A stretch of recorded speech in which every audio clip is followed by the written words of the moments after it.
Hi guys, my name is Barry and welcome back to the channel. Today we're going to be looking at Wrong Turn 2's kills and we're going to rank them all. Now I did mention in Wrong Turn 1 there wasn't that many kills, whereas in Wrong Turn 2 there's a little bit more, and I think as the franchise goes on we get more and more kills per movie. So in this one there are 13 kills in the film, and so I'm going to be ranking them from 13 to 1. And at number 13 is Crewman Neil. The reason this is in the bottom of the list is because you can't really see the kill. It looks like he gets his throat slit, but you don't really see much and it's quite grainy. And Neil as a character we didn't really get to know anyway, so that's why he's number 13. And at number 12 is M, or Michael as he's normally called. He was decapitated, but he was decapitated off screen because you see his head later on, and I think he deserved a better kill than that. I think he deserved an on-screen kill as well. So we don't really see much, so we don't know how it happened, we just know what happened, and that was it. And number 11 is Dale. He got a razor wire through the throat. Now, that's okay, but I think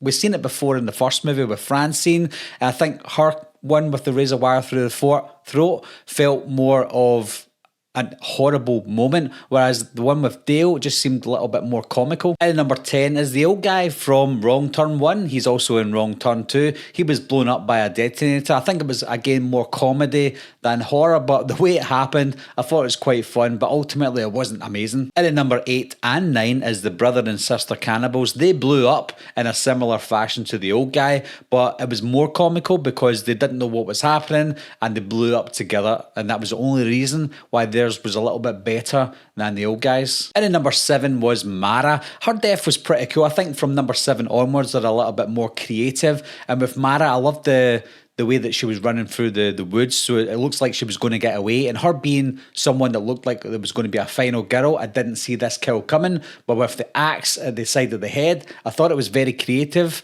how they done it. And then number 5 and 6 is the mum and dad cannibals at the end of the film, where they get pushed into the grinder by Nina. It's a kill that you obviously expected to happen, especially when you see that grinder in the background, but it's more satisfying when you know that it's the mum and dad and the cannibal family that got it. And then number 4 is Elena. I think this kill is probably the most painful one on the list because she was alive when it was happening to her, and she got her back slit to bits until you could see her spine in the water. I think the whole scene and the lead up to the scene was quite eerie. Just there's something about running away from a cannibal and you see the cannibal running after you in the background that's quite horrible. So yeah, her death was probably the most painful looking death, but not the best. And then number 2 and 3 is Amber and Jonesy, and I think it's more about the build up to this one because Jonesy was one of these guys you just didn't like, and he was trying to redeem himself in the film, whereas Amber, she was kind of cold and calculated and she didn't really want to know anything he was saying.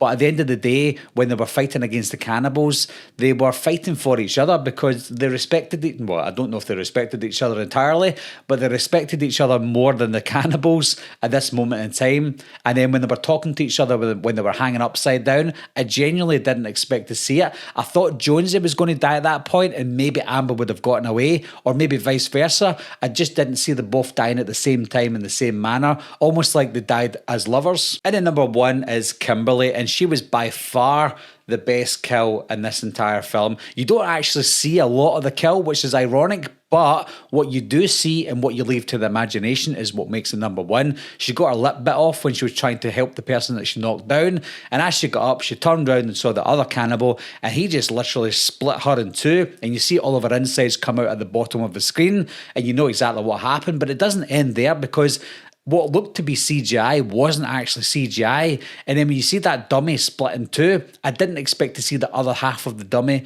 getting pulled into the shot, and you just see the cannibals pulling her body away. That was absolutely horrific, but by far entirely the best kill in the entire film. As the movies progress, guys, and as we possibly get more kills in the films, I need to make these explanations a little bit shorter for you so the videos don't last too long, because you'll get bored, obviously, and I know that a lot of you just want to see the kills in the film. So that is my top to bottom, or bottom to top, of the kills in Wrong Turn 2. Do you agree with me? Do you disagree? What's your favourite kill in the entire film? Leave your opinions down below, guys. If you want to let me know all 13, then leave it all down below and I'll have a read at it anyway. As always, thanks a lot for watching, thanks for subscribing, and I'll see you soon. Meeting adjourned. I'll be right back. What are you waiting for, huh? Come to get you, Barbara. Ever played in the cat? Someone's in the back seat!